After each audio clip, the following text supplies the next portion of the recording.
nothing surprises me anymore.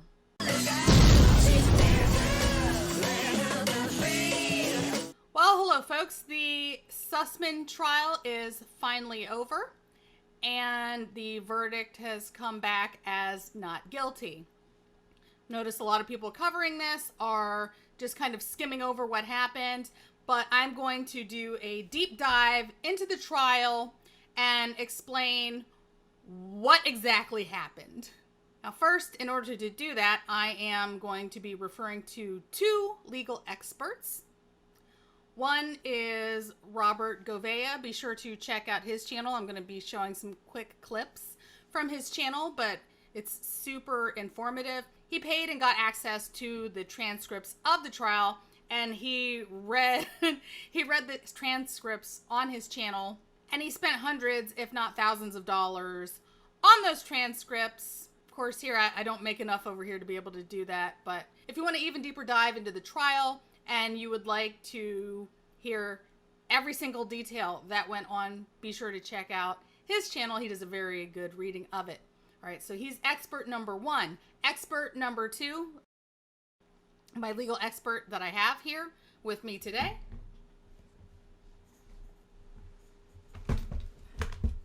Here he is. It's the Shaggy DA. Yep, I got a little Shaggy district attorney here to help me out. Everybody, this is Leroy.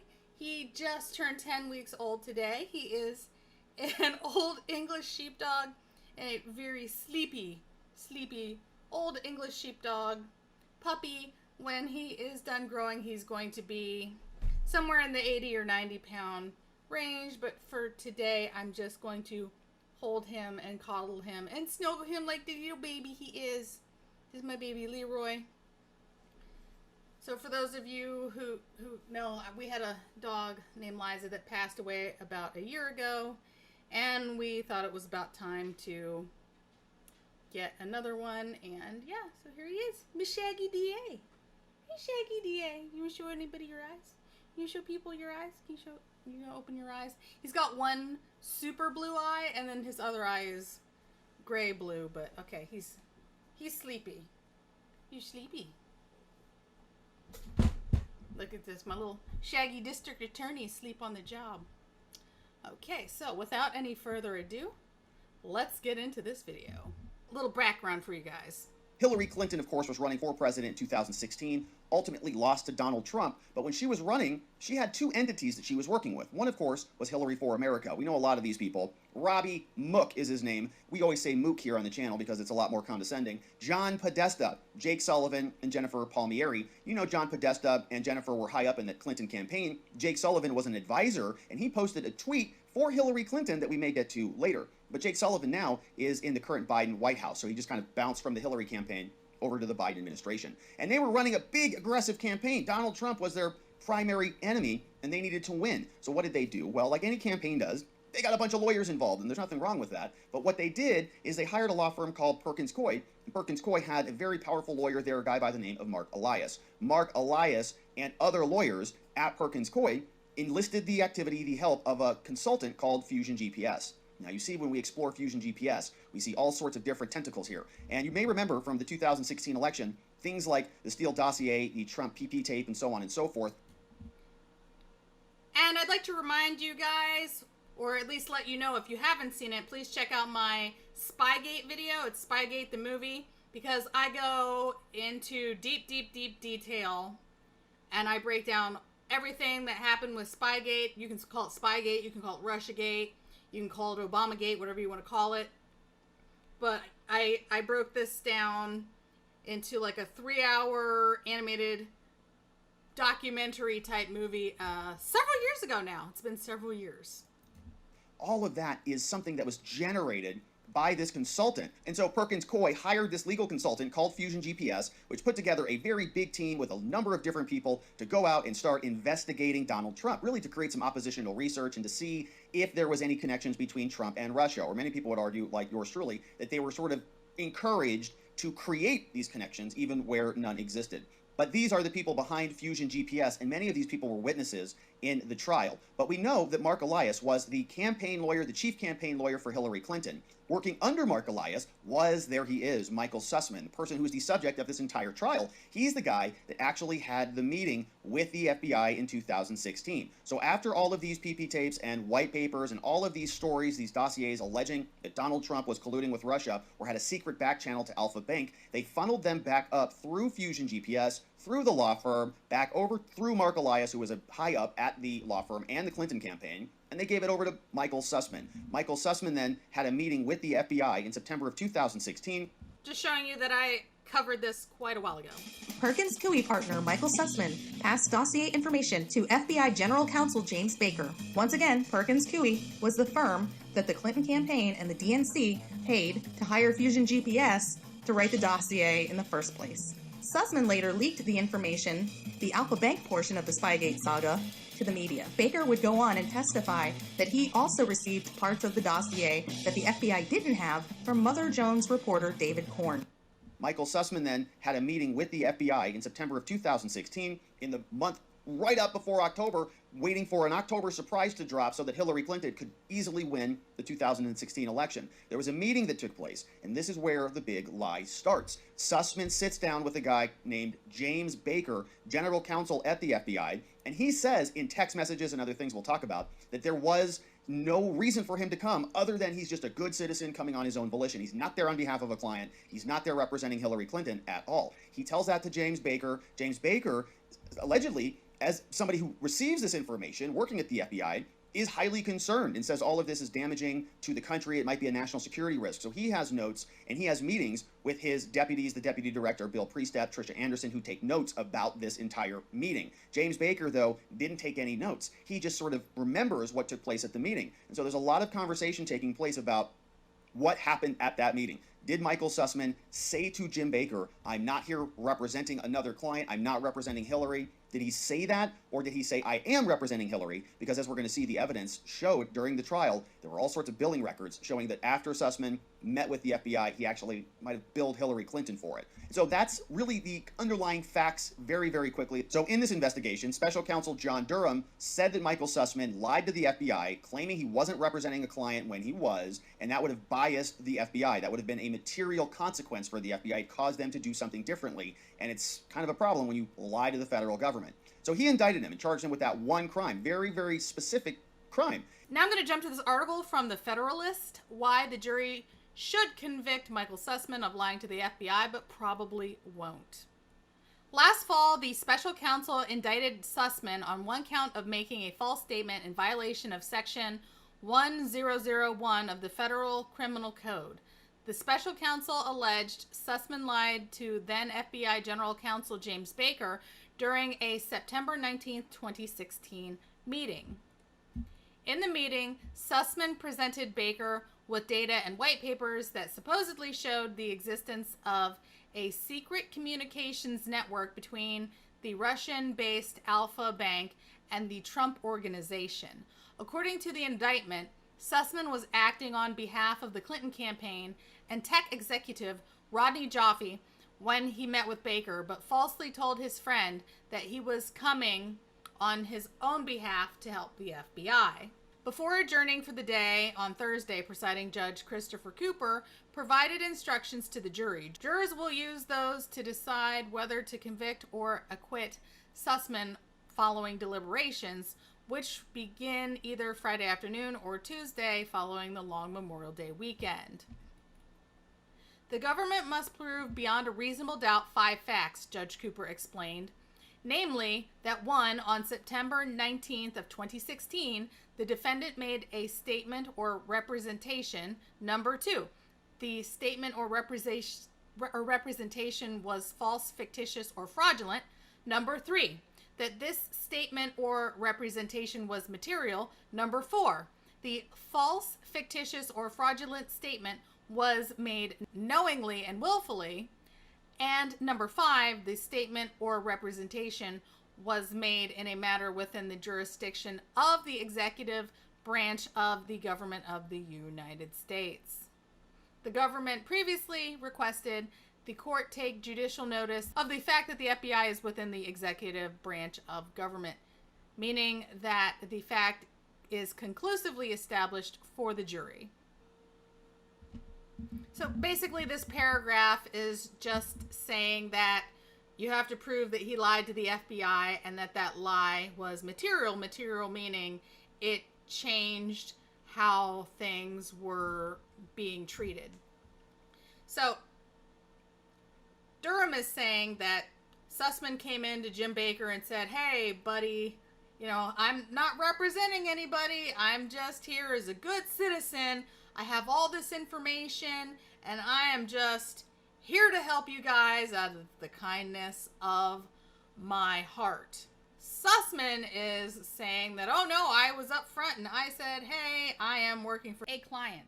Now, to me, it is absolutely material that a guy who was held in high regard by the FBI, like Sussman, if he's coming in and saying, oh, hey, this is just out of the goodness of my heart, that's one thing. And they're going to treat the information that he's bringing one way versus if he comes in saying, oh, yeah, I'm working for Hillary, and yeah, this is basically just a political hit job here. We'd like that nice little November surprise. Can you help us out? All right, this section here is talking about the overwhelming evidence to convict. So I'm going to be showing the evidence that I think both helps Sussman's case and hurts Sussman, so I can try to do more of a fair assessment here. Even though this first piece of evidence, this is what sealed the deal for me.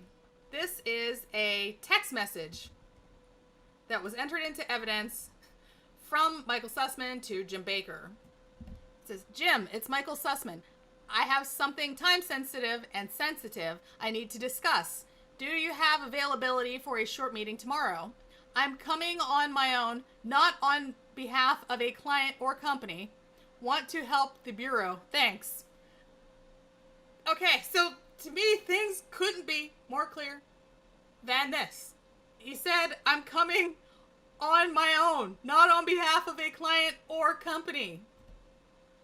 If I'm on a jury, this is case closed. Here he said it, right here. His own text messages, his own words. This is the night before, hey, not representing anybody. I mean, what more do you need? I don't need any more. I'm good. I'm good with this. But perhaps you're not. Perhaps you're not, so we'll keep going. Overwhelming evidence to convict. During today's closing arguments, the government will remind the jury of the detailed evidence prosecutors presented over the course of the trial, including nearly 20 witnesses. That evidence overwhelmingly established the three remaining facts prosecutors must prove. 1. The prosecutors must prove Sussman denied acting on behalf of any particular client when he met with Baker. To me, I think we prove that with the text message that said, I'm coming on my own, not on behalf of a client or company. Want to help the Bureau. Thanks. I think we're done. I think that was proved. And I'm just wondering if that's not enough evidence, then I don't know what is. I don't know how much more evidence anyone could ask for beyond that. That's like this case being handed to somebody on a silver platter, open and shut. Or at least for this first point. Here, the government will stress Baker's testimony that had the former general counsel telling the jury he was 100% confident. Sussman said during their September 19th, 2016 meeting that he was not representing a client. My memory on this point sitting here today is clear, Baker told the jury. So we have the text message and we have the FBI agent's testimony, which lines up. He's 100% sure that Sussman said that. So the defense took issue with Baker's memory. Those efforts should fail for two reasons. First, Baker's testimony made clear he was a reluctant witness, not out to get Sussman and feeling responsible for dragging his friend into a maelstrom.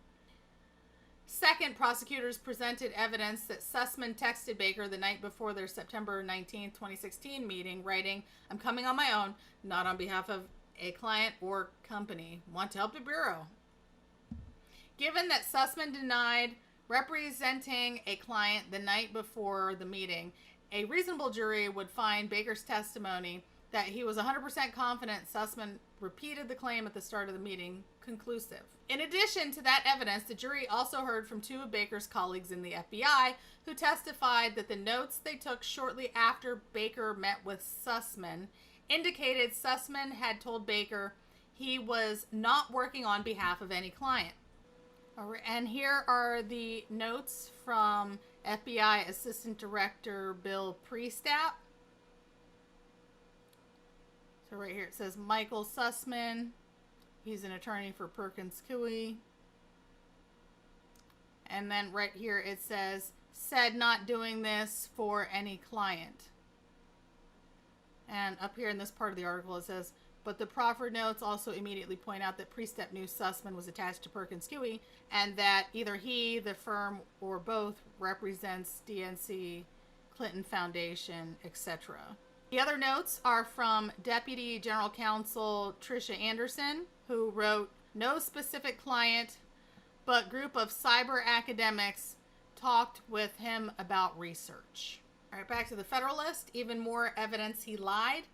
The evidence also overwhelmingly established that Sussman's claim that he was not working on behalf of any client was false. Specifically, the government elicited testimony from Sussman's former Perkins and Coie partner, Mark Elias, who served as the lead lawyer for the Clinton campaign, that Elias had hired the investigative firm Fusion GPS to conduct opposition research against Trump.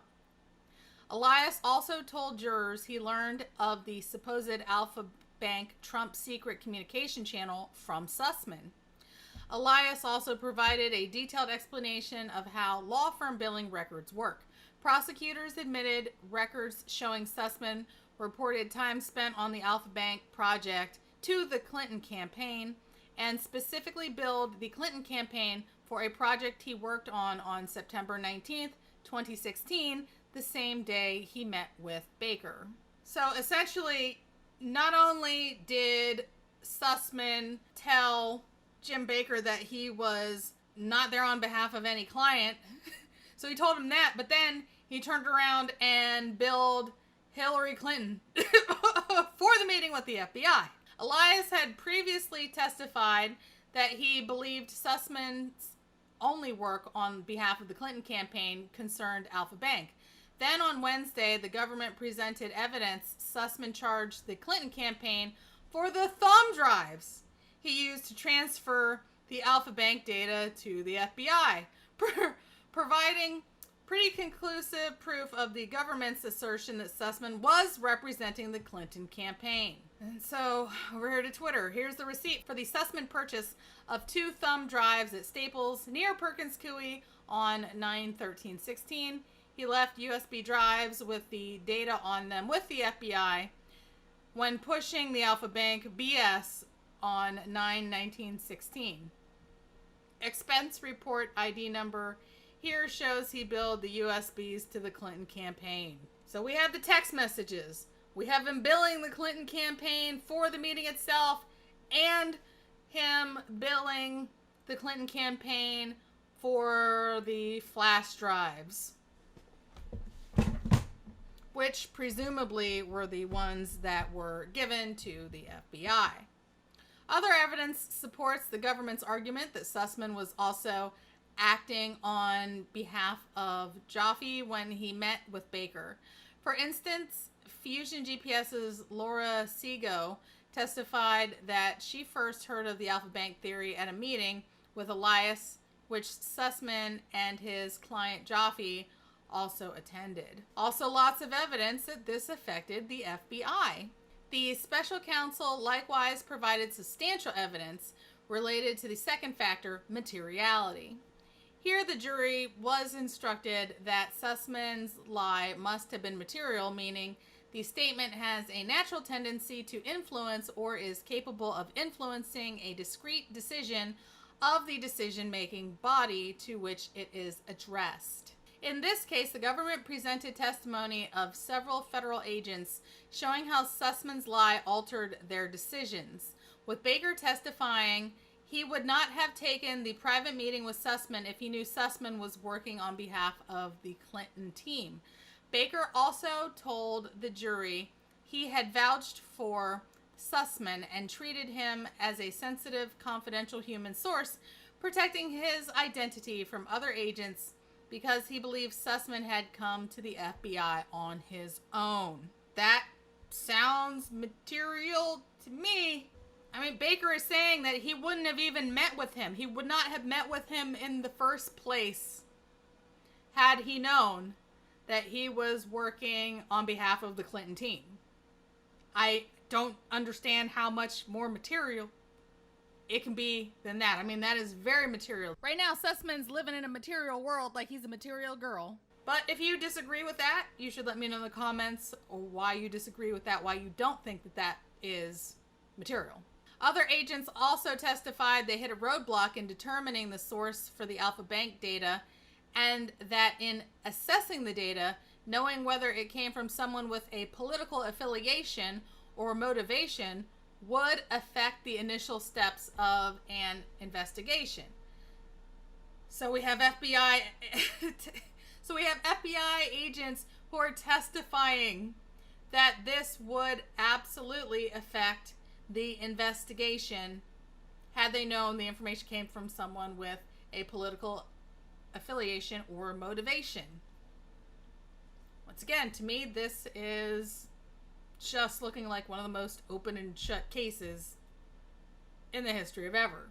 Evidence Sussman lied on purpose. Finally, the government must establish that Sussman held the required mens rea, or guilty mind, section 1001, which criminalizes false statements, requires a defendant make false statements intentionally or knowingly.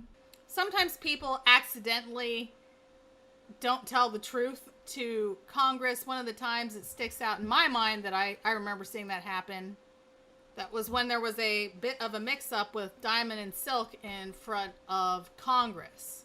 And they were accused of lying under oath, but it was really a big mix-up, which is why nothing happened to them.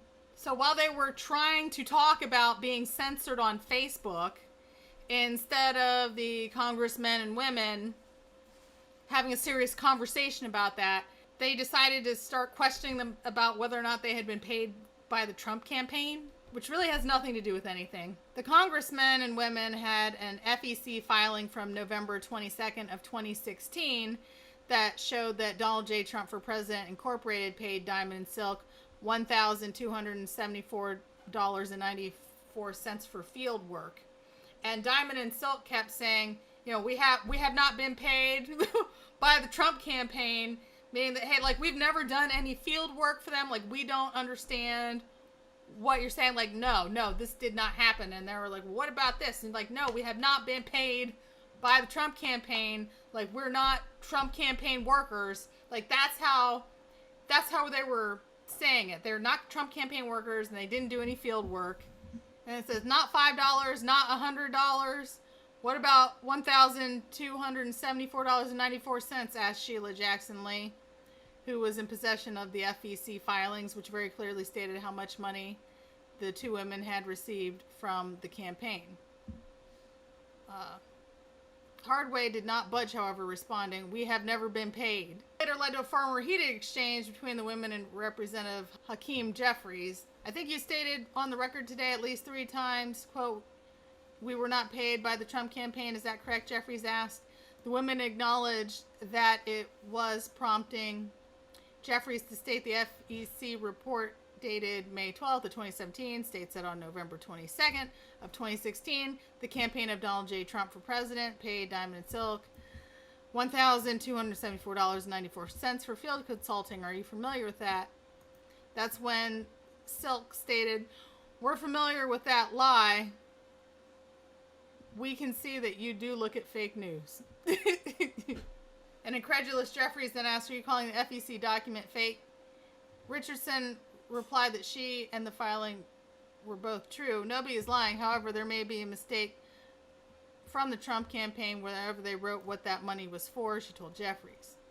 Actually, this was for, we were asked to join the Women for Trump tour back in 2016, and Miss Laura Trump asked that our airline tickets be refunded back to us because we paid for those tickets when we went from New York to Ohio.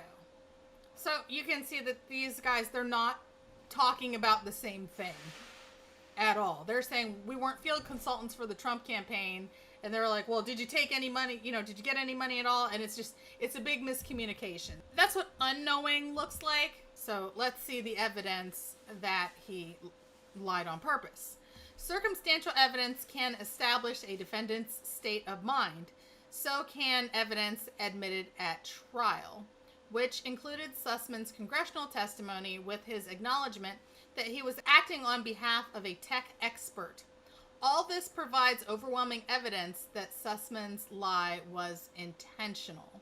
Jumping over this NBC News article here, just in case you guys didn't know, in 2017, Sussman testified before Congress, and when he testified before Congress, he told Congress that when he spoke to Jim Baker, he said that he was representing an unnamed cybersecurity expert. So Sussman goes into Congress and says one thing, and then he goes to the FBI and says something completely different. So to the FBI, he says he's not representing anybody, and then to Congress, he tells Congress, absolutely yes, I am representing a cybersecurity expert. But telling one thing to Congress and telling something else completely different to the FBI, that seems to me like he's intentionally lying. That's proof enough for me. But once again, you had me at the text message. Now, to be fair, let's show some of the pushback here. I have this article from Politico. It's more of a pro-Sussman article here. It's going to talk about the defense. So they're going to talk about the flash drives. Says an entry on Sussman's expense reports reflect $58.56 billed to the Clinton campaign for thumb drives on September 13th, 2016, 6 days before his meeting with Baker. However, a receipt from a Staples store near Sussman's office in downtown Washington, D.C. shows he bought multiple thumb drives that day, raising the possibility that some were billed to the campaign and others were not. Sussman's defense further muddied the waters by pointing to another expense submission explicitly linked to his September 19th meeting at the FBI, $28 for taxi fares that day. Sussman charged those fares to a generic business development account at his then law firm, Perkins & Coie. It's not billed to Hillary for America, the defense attorney Michael Bosworth pointed out. And you know what? For me, I could be different from you, but for me, perhaps these could have swayed me if he had not said, I'm coming on my own, not on behalf of a client or a company. Sussman's billing records from Perkins Coie produced similar ambiguity. An assistant special counsel, Michael Keelty, showed jurors an email Sussman sent to an assistant on September 20th, instructing her to record 4.5 hours of work for the Clinton campaign the previous day for work on written materials, other work, and multiple telephone conversations regarding confidential project. Keelty also displayed an email Sussman sent 2 days before the November election asking that 3.3 hours of work be recorded for the Clinton campaign on September 19th for work comms regarding confidential product. It was unclear whether the latter entry was supposed to replace the former or supplement it. This is their defense. Bosworth suggested the firm billing entries are no smoking gun because neither says anything about the FBI. Yeah, it doesn't say anything about the FBI, but it does say work on written materials, other work, and multiple telephone conferences regarding confidential project. And here he is calling this time sensitive and sensitive. Even Politico here admits the FBI's investigation into the allegations concluded that the evidence Sussman turned over did not actually show a secret communication channel, but was likely the product of spam marketing emails. All right, and then his defense also included calling forth a couple of character witnesses to say, hey, this guy is a good stand-up guy. Politico left out that the defense also submitted notes from Tishina and Mary McCord here. These are notes from a meeting that happened on March 7th. Neither of them were there during the September meeting that we're talking about, but he's saying later on in March, after the election, which has me thinking here, you know, he's sweating. Remember, they never thought that Donald Trump would win. So in March 7th, he's coming in now, and they have notes here saying that yes, he is representing a client, but for me, this is too little, too late. You guys are probably wondering now, with that level of overwhelming evidence, how in the world did Sussman walk?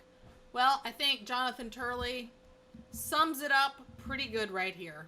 The problem for Durham is the jury and the judge. I mean, he is facing a jury that has 3 Clinton donors, an AOC donor, and a woman whose daughter is on the same sports team with Sussman's daughter. I mean, the exception of randomly selecting people out of the DNC headquarters, you could not come up with a worse jury. Jumping over to this New York Post article, Michael Sussman acquitted by nightmare jury slammed by Republicans. And this is referring back to more of that Turley interview. The jury composition was also challenging, Turley added. In a city that voted over 90% for Clinton, this was a nightmare jury pool. The judge also rejected requests to bar a couple of jurors who raised legitimate concerns over their objectivity for the prosecution. Is this the America that you want to live in? Is this how we're going to do justice from now on? That it doesn't matter what kind of evidence you bring?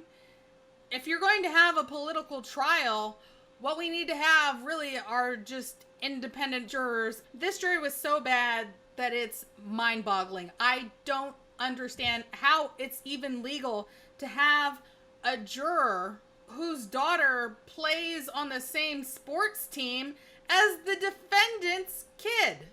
It's like they're not even caring about having an air of impartiality. This was a kangaroo court from the setup. This was so bad, I have to go back and play another Robert Gouveia clip. This is a back and forth here between the judge and one of the prospective jurors. Also says that you donated to some candidates in 2016. Who would that be? Would you be comfortable telling the courtroom? He says yes. Gee, I wonder who he could have donated to. I made a couple of donations to the Democratic National Party. You know, $25, $50, whatever. It's Democrats all over the place. Oh, man. And then I donated to, I want to say it was to AOC and Hillary. I don't remember. This is not good. Guilty. And they're not like, you know what? You're dismissed. No. He says, okay, well, that's good enough. Juror says, yes. Guilty says, this trial is going to involve people like Hillary. You know, you still think you can be fair and impartial? Juror says, I'd like to believe not. Oh, maybe. Not. This guy just said he cannot be impartial. He cannot be impartial. So now, right. Now we're getting rid of him, right? Because we care about truth and justice and the American way, right? It's over. He cannot be impartial. Keep watching. Maybe he's being honest here. Guilty says, okay. Juror says, well, it's hard to say without prosecutor senses blood in the water.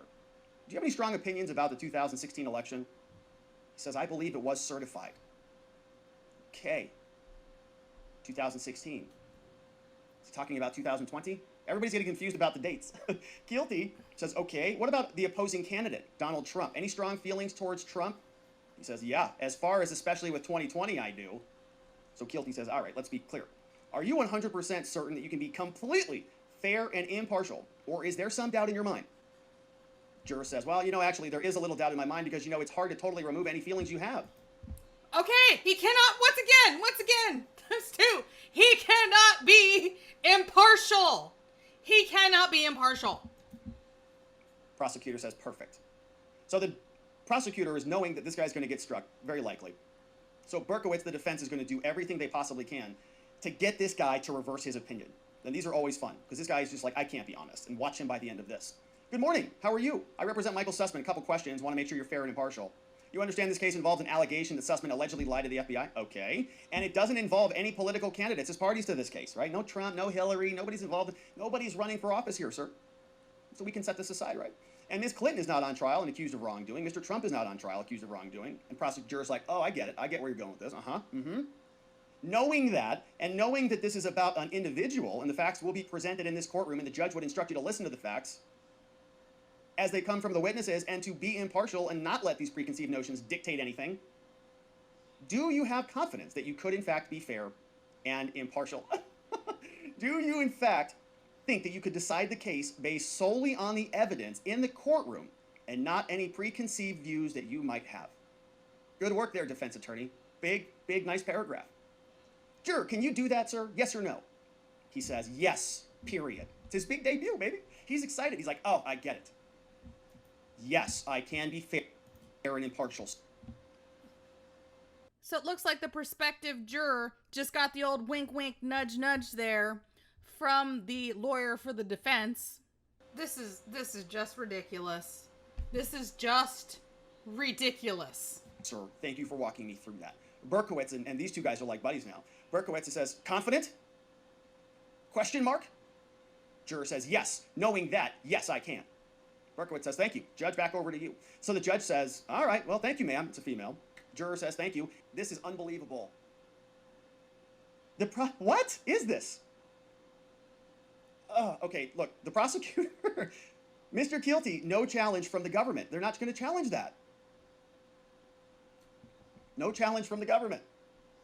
After all of that. All right. Not even going to make an argument? She just said like 3 times that she couldn't be fair until the defense attorney rehabilitated her. So she's qualified. 757 is qualified. Just amazing.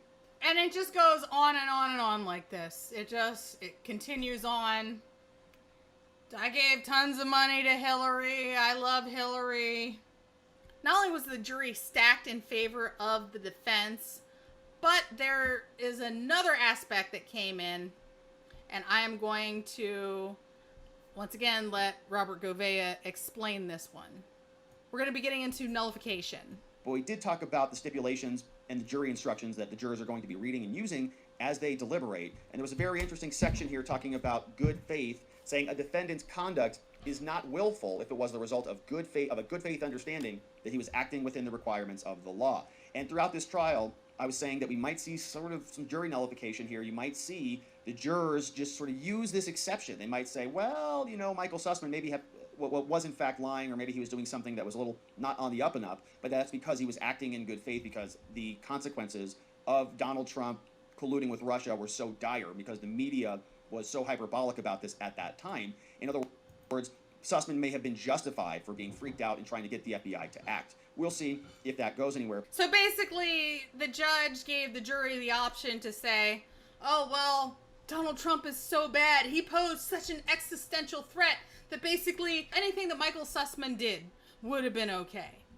Now, normally, the type of nullification cases that I am accustomed with, and this might help you to understand this a little bit more if you've never heard of these, but they usually involve a case like this with medical marijuana, where essentially, even though the defendant is guilty, people can kind of look at the law and just say, you know what? This isn't fair. We don't think that this guy should be guilty, and we're just going to throw it out. So this is just a quick example of nullification. How it's supposed to work. Giovanni McCoy has lived in Dublin for more than a decade, but he says suffering a brain injury in 2003 after being assaulted changed his life. I didn't know this, so some of my friends, we were talking, and I accidentally grabbed a joint of marijuana, because that's how we used to for pain. After suffering that injury, McCoy says he smoked marijuana for more than a decade. But after McCoy had a fight with his brothers in 2014, court documents show that Lawrence County deputies found the marijuana growing at his home, something McCoy does not deny. But once it comes up and my head hurting or whatever, I don't have no money. I can go pull a piece off the bush. McCoy was charged with manufacturing marijuana and drug possession. McCoy says though this is true, since he got injured, he can't work, which limits his funds. I try to do things my way, but not saying the legal way, but it's my way, to keep myself out of trouble, keep myself sane. But on July 12th, the jury found McCoy not guilty according to these court documents that we obtained on the count of manufacturing marijuana and being in the possession of a drug-related object. I got the first, I threw one thumb up. When I heard that one, I threw that one up. I was just so happy. I went outside and started dancing at the courthouse. As McCoy celebrates, one of the 12 jurors say they made the right choice. A lot of gray area in the case, and it was just nobody felt right about convicting this guy, sending this guy to prison. Juror Anthony Manning says McCoy's character also helped him decide. I think it touched a lot of people's emotions, and a few from the get-go, they were like, well, he's not guilty. So I'm not anti-nullification. I think it's absolutely crucial, especially in cases like this here, because this man was facing 11 years in prison. But this is how nullification should work. If there is a not guilty, I think that this might be something the jurors use as a as a justification for voting not guilty. The prosecutors wanted jury nullification, sort of an exception in there. They wanted the judge to specifically say, you cannot nullify this. But the judge said no. He said that's a little bit outside of the ordinary, regular jury rules, and so I'm not going to add that in. Essentially, the judge gave the tainted jury pool the ability to discount all of the evidence and find Sussman not guilty, even though his own text message admitted that he was not there on behalf of a client. And a lot of people were not surprised. Here's a tweet from Donald Trump Jr. I'm shocked the D.C. Clinton donor jury let Clinton's lawyer off. Ha ha ha, just kidding. Absolutely no one is shocked. Hunter Biden off next, then Paul Pelosi, etc., etc. We all know how this goes now. Only people not tied to the establishment DC swamp ever face accountability. So that's why Sussman was acquitted. It had nothing to do with anything, in as far as I'm concerned, other than just having a ridiculously partisan jury. And this is a conversation that we're going to have with ourselves as American. Is this what we want for our country? Do we want people to be found guilty or acquitted, not based on whether or not they're guilty or not, but whose side they're on and what county they happen to be being tried in? And I can totally see why a lot of January 6th folks are opting not to go with jury trials. Like, why would you? Why would you? You're going to be found guilty. Clearly. This makes me think of that one Derek Chauvin juror who wasn't truthful about attending BLM rallies and then went on to talk about how people need to get on juries in order to affect change. Like, are these the new rules that we have to play by? Are we supposed to now just lie about our political affiliations, lie about our past, just to get on juries in order to make sure that anyone who's playing for our team gets off and anybody who's not playing for our team is found guilty? Because that's what it's looking like it's going to be from now on. And if that's how the other side is playing, then I mean, what choice do we have other than to play by those rules or just lose? Just lose continuously. I don't know, folks. It's a sad day for America. Ideally, what I would like to see is not this at all. I have the ability to be a truly impartial juror. I have the ability to sit back and just look at the facts and not allow my own political beliefs or my personal beliefs to get in the way, and that's what we need if we're going to have a healthy country. Had the shoe been on the other foot, had this been the Trump campaign involved in all kinds of nonsense and lying and stuff like that, and there was a member of his team up who was clearly guilty, I would find them guilty. But I'm also not a partisan hack. And that seems to be all that there is in DC. So I don't know, Shaggy. What do you think about all this, Shaggy DA? What's your opinion? Oh, really?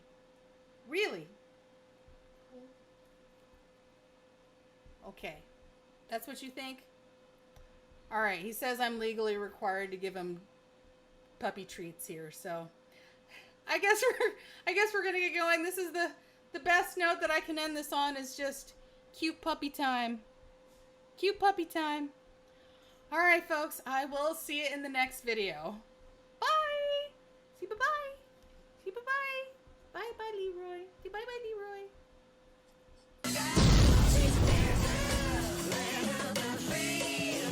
Hey guys, thanks for watching. If you like this video, subscribe, give it a thumbs up, and please share it. You can help us continue to fight in the war against disinformation by donating at paypal.me/right-left-of-center. I'm River Wright from Right Left of Center, and if you're watching, you're probably right too.